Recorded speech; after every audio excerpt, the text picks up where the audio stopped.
मधुबनी जिले में होनहार युवाओं की कमी नहीं है।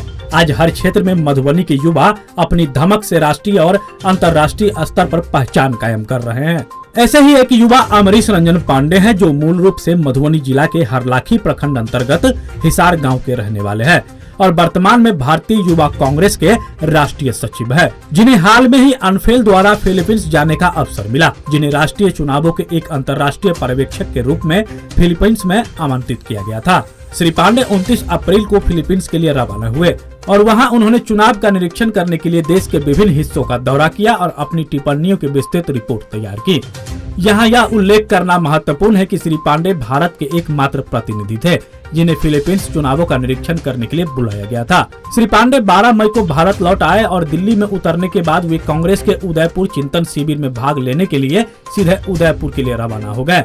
उदयपुर में 13, 14 और 15 मई को हुए नव संकल्प चिंतन शिविर में भाग लिया, जहाँ उन्होंने सोनिया गांधी से मिलकर अपने अनुभवों को साझा किया। इनके इस बेहतर पहल और नई सोच के साथ राजनीति में अपनी धमक बरकरार रखने के लिए हिमांशु कुमार, मणिभूषण झा समेत मधुबनी के लोगों ने बधाई दिया है। फिलीपींस में संपन्न हुए नेशनल और लोकल इलेक्शन में एज अ इंटरनेशनल ऑब्जर्वर जाने का मौका मिला।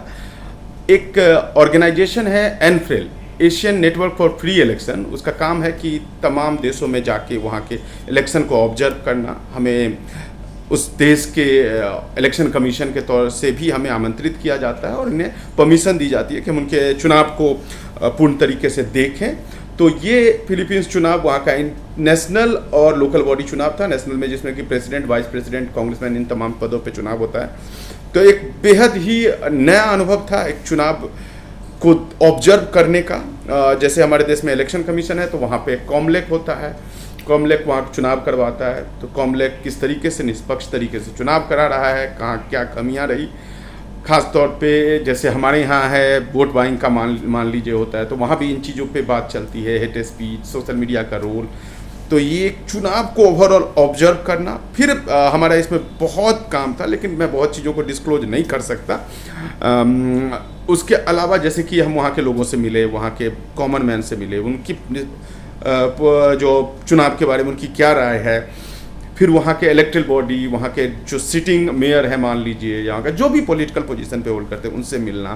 फिर वहाँ के सोशल एक्टिविस्ट, वहाँ के लोकल ऑब्जर्वर, वहाँ के ऑफिस के जो मतलब गवर्नमेंट एम्प्लॉय हैं, इलेक्शन कमीशन के एम्प्लॉय हैं, तमाम वहाँ के स्टूडेंट कैसे उस चुनाव को देख रहे हैं। तो एक बहुत ही सुखद अनुभव रहा हमारे लिए, एक नया अनुभव था कि एक दूसरे देश के चुनाव को हम ऑब्जर्व कर रहे हैं और उस पर एक रिपोर्ट सबमिट कर रहे हैं, खासतौर पे मधुबनी से आके और एक इंटरनेशनल लेवल पे। तो ये आप सब लोगों का प्यार है और इस विषय में और भी डिटेल से चर्चा होगी।